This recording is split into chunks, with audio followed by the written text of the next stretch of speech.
Días de radio. Días de radio. Días de radio. Días de radio. Días de radio. Días de radio. Días de radio. Un programa de la Facultad de Educación y el Grupo de Investigación Diverser de la Universidad de Antioquia. Escúchanos en el dial 1410 AM de la emisora cultural de la Universidad de Antioquia y en su sistema de radio educativa en las regiones del departamento. La radio no finaliza cuando termina el programa.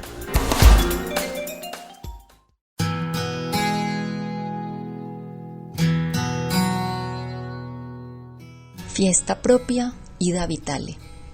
Sí, cantar es alegrarse, como el aire se alegra en la mañana por cada cosa que a la vida vuelve. Cantar, dichosa entrega a vivísimos vientos, a ráfagas regidas por la gracia o la lenta paciencia. Tenderse e ir nombrando las cosas, los sucesos, la ardiente zarza del abrazo, el odio, la seda que en las noches el sueño pone sobre las frentes como un llanto. Porque entonces el tiempo se detiene y aguarda, deja a la voz que nombre, que se gane a sí misma o que se pierda, a la medida del olvido ajeno, a la medida de la propia fiesta. Todavía con los ecos del festejo por el primer cumpleaños, con la gratitud cargada de nombres, sin decir, con muchas voces en espera para compartir más días de radio, llegamos a esta edición 1 del año 2, con el compromiso de seguir con los fragmentos de voces que forman un mosaico articulado de tonos y matices de realidad. El deseo de permanecer va de la mano con la voluntad de mejorar, de llevar al límite nuestra perfectibilidad, la de la inteligencia y la del hacer. Empezamos este año 2 con un programa surcado por la magia de las palabras y la música, por la fuerza de las historias familiares que sirven como lección, por situaciones reales que parecen inventadas. Este programa es una invitación al asombro. Terraza Literaria es una serie de podcasts de ADN Cultura conducido por Pablo Reyes. En este segmento y desde esta terraza presentamos la voz de Gabriel García Márquez, quien nos cuenta las bases de su vocación de escritor, su hermanamiento con Faulkner y el descubrimiento de la magia de la realidad de Aracataca. El realismo mágico nos llena de asombro.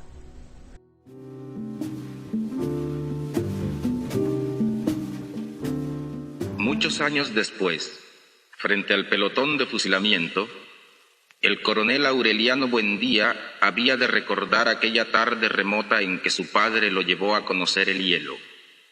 Macondo era entonces una aldea de 20 casas de barro y cañabrava, construidas a la orilla de un río de aguas diáfanas que se precipitaban por un lecho de piedras pulidas, blancas y enormes como huevos prehistóricos.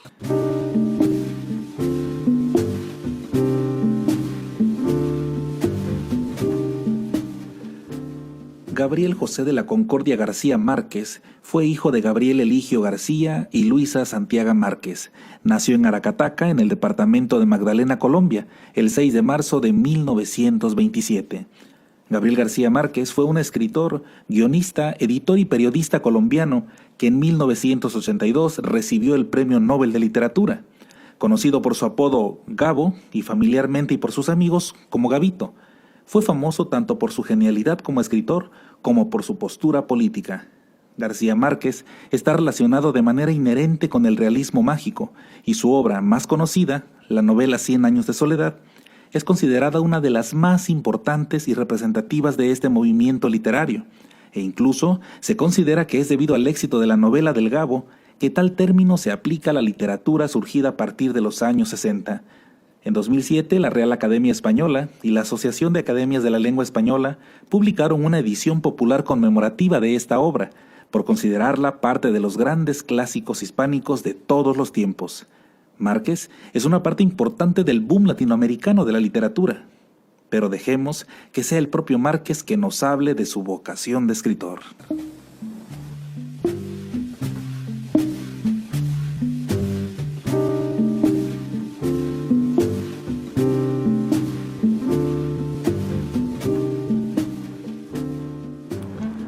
Yo, desde que nací, sabía que iba a ser escritor. Quería ser escritor. Tenía la voluntad, la disposición, el ánimo y la aptitud para ser escritor. Siempre escribí, nunca pensé que pudiera hacer otra cosa. Nunca pensé que de eso pudiera vivir. Estaba dispuesto a morirme de hambre, pero ser escritor. trataba de escribir cuentos, pero yo sentía que yo conocía el argumento de los cuentos, pero no los sabía escribir. Siempre, todas las tentativas que hacía, yo notaba que eran fallidas, que faltaba algo. Y ya cuando entré a la Facultad de Derecho en Bogotá, una noche entré a la casa, al cuarto de la pensión de estudiantes donde vivía.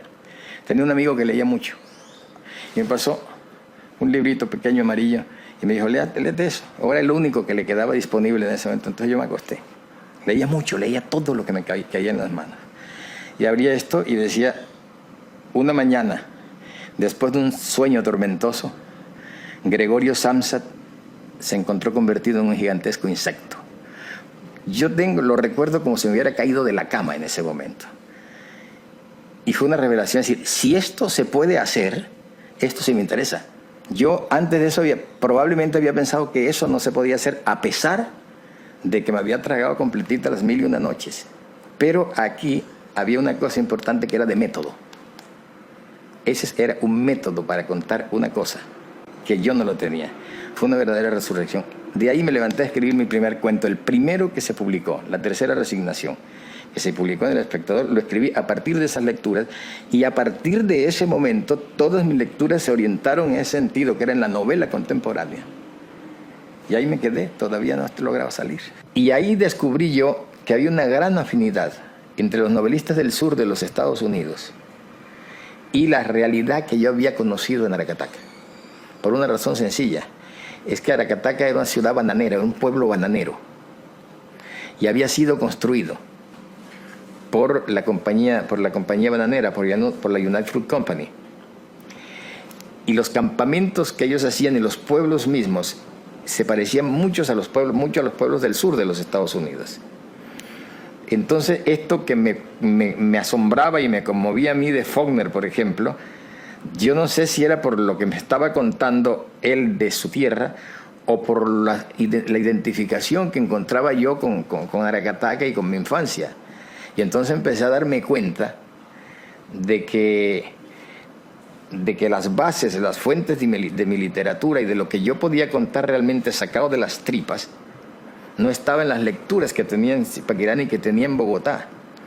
Y en última instancia no estaba en ninguna lectura. Las lecturas de los norteamericanos me sirvieron fue para descubrir eso, pero yo descubrí que ya lo traía dentro. Y entonces fue cuando agarré el verdadero camino.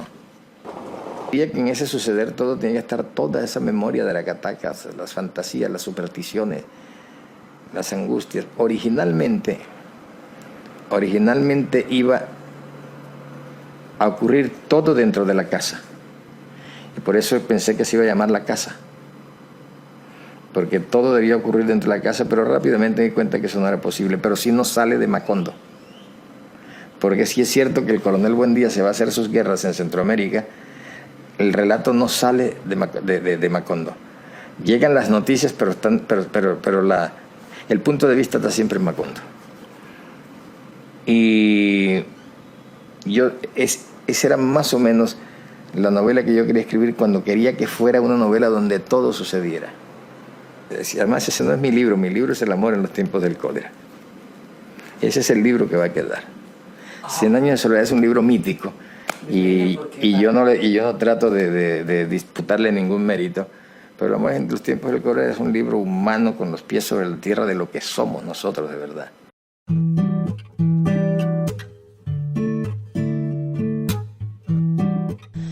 Como la música nace en el corazón de cada ser humano, los viajes transoceánicos nos llenan los oídos de sonidos reconvertidos en himnos de fuerza y creación. Jaime Andrés Monsalve en Radio Nacional de Colombia, en el programa Cultura, Contracultura y Recontracultura, nos presenta la relación entre la selva y un Stradivarius, el más excelso de los violines. Un violín que se intercambia en las manos con el asadón para hacer presencia en los eventos cotidianos. Bueno, todo el mundo a bailar. ¡Bambu, fuga!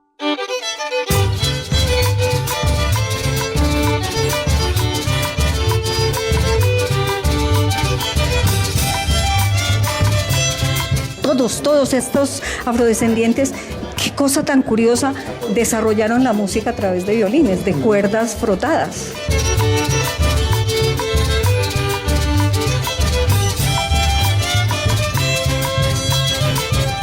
Dicen que la selva esconde infinidad de secretos, pocos como el que resguarda desde hace más de 25 años ya un nativo afrodescendiente del Cauca. Su nombre, Eliezer Rucumí. Don Eliezer, cada tanto salga una serenata, un entierro o como en este caso un concierto en Bogotá, se muestra como el orgulloso depositario de un tesoro, mismo que va llevando de aquí para allá sobre su hombro y que ahora se encarga de exponer ante nuestros asombrados ojos, en todo el esplendor de su madera de arce, sus formas estilizadas y sus 4 cuerdas.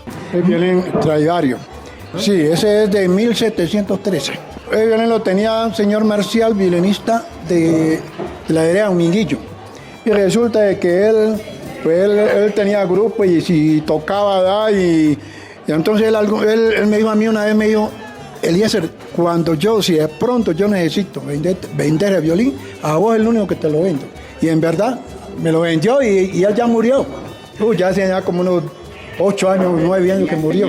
Al contrario de lo que ocurre con otras historias, la presente inicia por el final.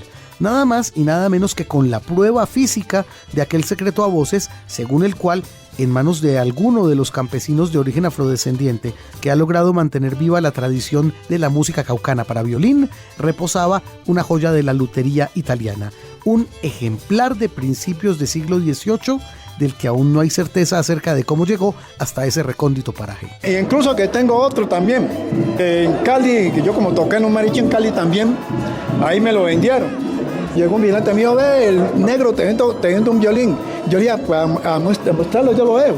Y también es de la época de 1713. Y me dijo, dame 150,000. Yo le dije, no, yo no tengo toda la plata, es que estoy pelado. No, pues. Entonces yo no tengo 80, prestalo, pues, pero si a vos te lo doy en eso. Y eso lo tengo en la casa.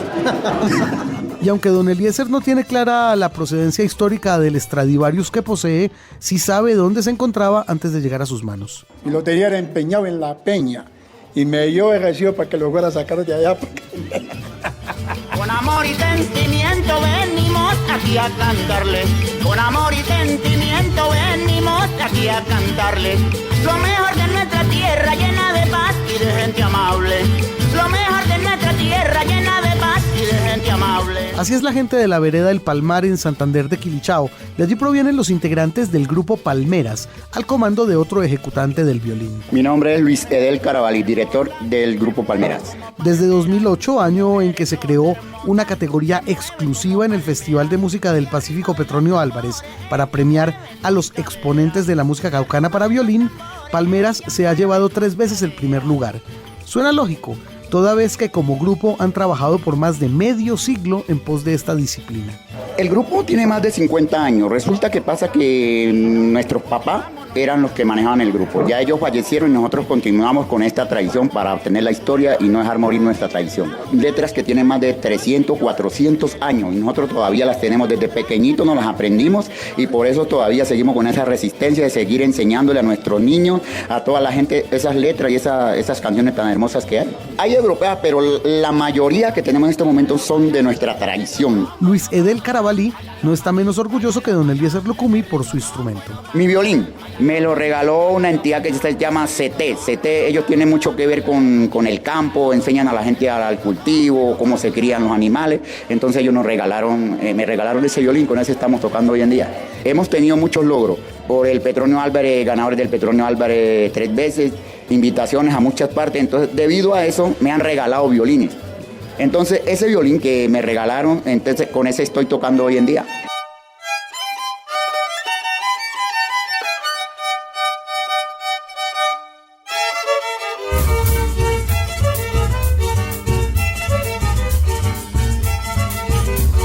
La juga que yo les canto es muy buena para gozar y la baila todo el mundo porque ya no tiene edad. Ni el minueto, ni el rondó, ni partichelas, ni sonatas. El violín en la zona rural del Cauca se toca a ritmo de bambuco viejo, polca y juga. Los integrantes de Palmeras y otros grupos del departamento como Puma Blanca, Brisas de Catalina y Aires del Dominguillo, entre otros, tocan la juga para amenizar una fiesta, dedicar en una serenata o acompañar en un velorio, dejando por un momento el asadón o las labores del hogar para desenfundar el violín. Luis C. del Carabalí. Nosotros alternamos nuestro trabajo porque prácticamente vivir de la música sería imposible. Por eso alternamos con nuestros cultivos. Yo soy mecánico soldador, nuestras mujeres son también de finca y amas de casa. Entonces, cuando necesitamos ensayar, nos reunimos y entonces intercalamos esa música tan bonita que llevamos. Señoras y señores, llegó la patirrucia.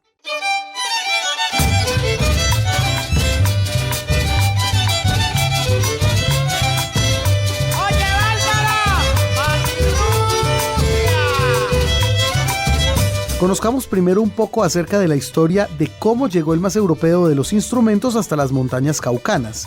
Paloma Muñoz, etnomusicóloga experta en el tema. Sobre estos valles interandinos que son el del río Cauca y el del río Patía, hay una población afrodescendiente y todos ellos aprendieron a tocar violín por imitación, o sea, no fue que a ellos les hubieran enseñado. Este violín europeo que llega con las comunidades religiosas, misioneras, recordemos que Popayán es una sociedad esclavista de 2 siglos, en donde se asentaron los jesuitas y las comunidades, y fue de ahí de donde imitaron los negros ese violín en la interpretación y en la hechura. Luis C. del Carabalí. Yo sé que los violines son españoles, pero los violines llegaron por nuestros esclavos, primeros esclavos que hubieron, llegaron los violines. Entonces, ellos se apersonaron de esos violines. Entonces, de allí quedó la tradición de los violines. Entonces, nosotros ya nos quedamos con esa tradición. Entonces, por eso, violines negros, el norte del Cauca, por eso usted oye nombrar esos violines tamarillosos que suenan en el norte. ¿Y hasta dónde llega hoy el dominio sonoro del violín caucano? La zona de influencia está el Valle del Patía, que cubre los municipios de Mercaderes, el mismo Patía, el Tambo, en la parte afro del Tambo está Cajirío, está Suárez, Buenos Aires, Santander de Quilichao, Caloto, Puerto Tejada, ¿sí? Estos son los municipios que conforman todo el territorio que va por todo el centro del departamento del Cauca. Se atrevieron a construir ese territorio que viene de todo el proceso de esclavización y de cimarronaje, como lo del Patía, con lo de la explotación minera, ¿no? Del oro, que ellos estaban confinados en haciendas esclavistas en el norte y de ahí fue que ellos fueron aprendiendo esa imitación del violín. Ya sabemos entonces que los pobladores afro de diferentes zonas del Cauca aprendieron a ejecutar el violín por observación e imitación. De esa misma manera, a falta de un Stradivarius como el de don Eliezer Lucumí, sus primeros instrumentos fueron hechos por ellos mismos. Hubo la necesidad porque los violines de Guadua no nos sonaban como queríamos que nos sonaran, porque eran hechos por nosotros mismos. Por eso hubo la necesidad de comprar un violín convencional y hoy en día estamos tocando esa música. Sobre cuando nosotros ya estamos, ya de 10 años, de 12 años, nosotros hacíamos violines de Guadua. Ajá. Y entonces los violines de Guadua es que aprendimos ya a tocar y siempre salíamos a tocar. En esa época, mire que le voy a contar la historia que no teníamos cómo comprar un violín. Los hacíamos, los primeros los hicimos de Guadua, hechos por nosotros mismos, para aprender. Entonces lo interesante de esto es que fueron construyendo así ese territorio sonoro del violín. Por eso los hacían en Guadua, otros los hicieron a machete, que son los del siglo XIX. Allí en esos violines de Guadua hechos por nosotros mismos aprendimos. Ya cuando aprendimos que hubo la necesidad ya de tener un violín convencional, compramos violines. Pero el primer violín que yo compré me costó 510 pesos. Aquí en la Luis Ángel Arango hay una muestra de un violín del Patía, por ejemplo, del siglo XIX, hecho a machete. Esa es toda la historia que ellos han construido. Uy, eso hace más de unos 30, casi 40 años que compré ese violín, me costó 510 pesos y de allí ya afianzamos el toque del violín.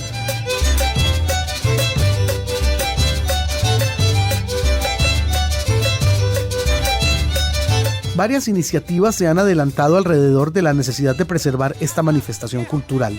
¿Acaso la más valiosa, como antes contábamos, haya sido la incorporación de una categoría para premiar a las agrupaciones de violín caucano en el Festival Petronio Álvarez? Otras, de orden académico, como las de la profesora Paloma Muñoz, han contribuido a ampliar el espectro investigativo, pero todavía faltan cosas por hacer. Bueno, hay varias cosas, hay propuestas, se tiene con el Ministerio de Cultura hacer propuestas desde mi misma Universidad del Cauca. Estamos trabajando a través de estos proyectos de investigación, relación con la gobernación para que podamos salvaguardar, porque de todas maneras los violinistas se están muriendo, ¿no?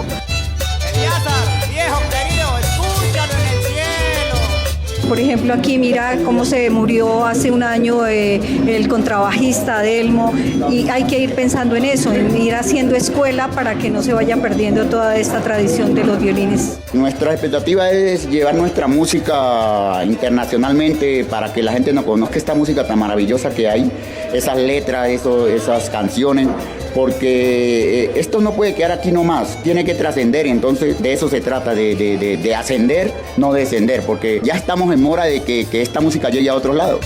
Grupo Palmeras. Con todo cariño. Muchas gracias a usted por invitarnos y que Dios le bendiga, oiga. Un podcast de la serie Cultura, Contracultura y Recontracultura de Jaime Andrés Monsalve para la Radio Nacional de Colombia. Pues hay que ponerle mucho cuidadito, porque inclusivamente que violín está desde este tiempo, que son violines de violín fabricado de 1713. A partir de las memorias infantiles de Manuel H. Cortés desde Honda en el departamento del Tolima y con la realización de Eduardo Otálora, tenemos para ustedes la historia sobre la Madremonte, ese ser mágico al que muchos temen, pero también al que otros respetan porque es una fuerza cuidadora de la naturaleza. Mi familia es de origen campesino, como la de muchos colombianos. Y por eso pasábamos las vacaciones en la casita que mi abuelo construyó entre un bosque de bambús y el cafetal al que le metió mano toda su vida. La casa tenía un patio interior abierto, sin techo y con piso de cemento. Ahí nos acostábamos por las noches a ver las estrellas y escuchar las historias de espantos y aparecidos que le gustaba contar a mi abuelo. Eran aterradoras. Siempre nos moríamos de miedo. Y entonces tocaba esperar a que varios primos nos dieran ganas de ir al baño para bajar en grupo a los inodoros, que estaban lejos de la casa, metidos en el cafetal. La historia que más me aterraba era la de la Madremonte. Mi abuelo hablaba de su dolor por haber perdido a sus hijos y de los gritos aterradores con que los llamaba. Entonces empezaba a imitar esos gritos, al principio como susurrándolos, pero luego a todo pulmón. Entonces todos empezábamos a gritar del susto y mi abuelo convertía sus gritos en carcajadas y nos mandaba a dormir, porque ya no era hora de que los niños estuvieran despiertos, que todos para las camas. Por supuesto me costaba dormir. Cada sonido que escuchaba me parecía un grito de la Madremonte, y me imaginaba que entraría al cuarto y me llevaría en reemplazo de uno de sus hijos perdidos. Al final, agotado, terminaba por dormirme. Muchos años después, ya adulto, en un viaje a Honda, en el Tolima, conocí a Manuel, un amigo que me recibió en su casa por unos días. Con él, no recuerdo muy bien por qué, terminamos hablando una noche de nuestros miedos de la infancia y, por supuesto, de la Madremonte. Fue entonces cuando me contó que cuando era niño, él conoció a un tal Marquitos que lo sabía todo sobre ella. Marquitos, su nombre todavía me resuena en la memoria. Cuánto me habría gustado conocerlo. Marquitos, usted prometió que me iba a contar sobre la Madremonte. ¿Quién era esa señora? Mi abuelito me contó que hace muchos años atrás, su abuelito le contó que unos guámbitos no le hicieron caso a su mamá y se fueron jugando por Quebrada Seca arriba. Y cuando se dieron cuenta, ya estaba muy oscuro. Quisieron regresar, pero se perdieron y solo encontraron un portón enorme, muy viejo y pesado, que se abrió sin que ellos supieran cómo. Ellos entraron buscando dónde pasar la noche y aterrados por la juguetera que su mamá les iba a dar. ¡Ay, pobrecita la mamá! ¡Ay! ¿Y qué pasó entonces? Pues la mamá, viendo que se hizo de noche, comenzó a gritar llamándolos, sin saber para dónde habían cogido. Desesperada porque ya era muy de noche y no aparecían, pidió ayuda a los vecinos para ir a buscarlos. Un señor que había escuchado los gritos y llantos de la mujer le dijo: «Ya es muy tarde, mi señora. Yo los vi cuando se fueron por Quebrada Seca, y a estas horas el monje sin cabeza ya debe haberlos escondido. Mejor que espere hasta mañana». ¿Y los encontró? No, mi hijo, nunca los encontró. Pero los siguió buscando por toda la región, gritando sus nombres día y noche, hasta que se hizo vieja y también después de muerta.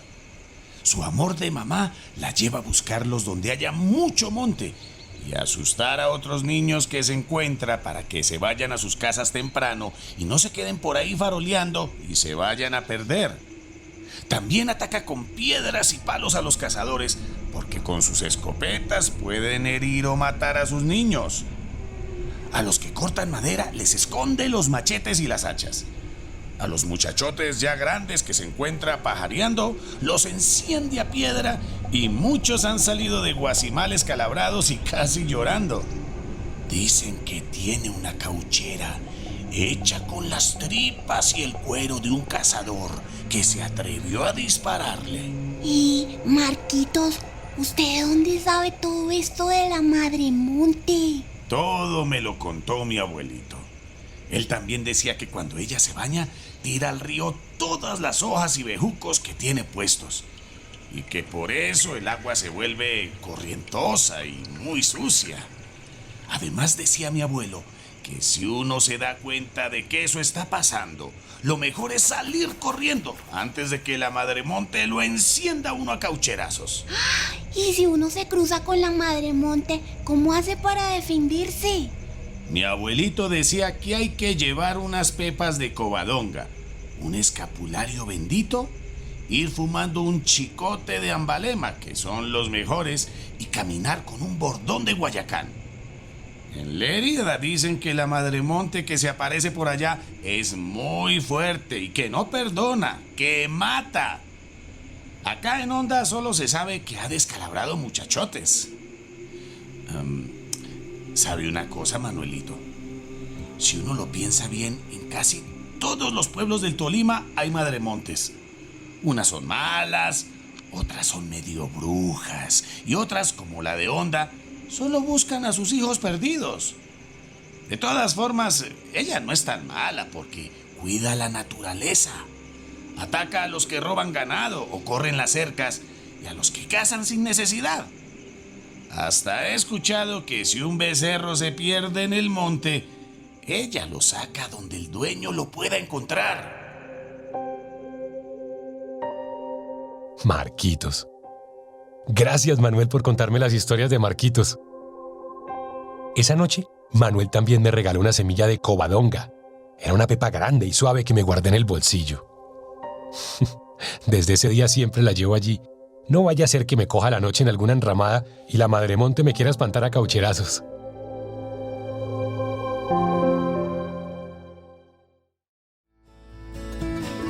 Sirva Días de Radio para expresar nuestro compromiso de empalabrar el mundo, de vestir con vocablos y sentidos esta realidad que a veces se supera a sí misma tomando visos de fantasía.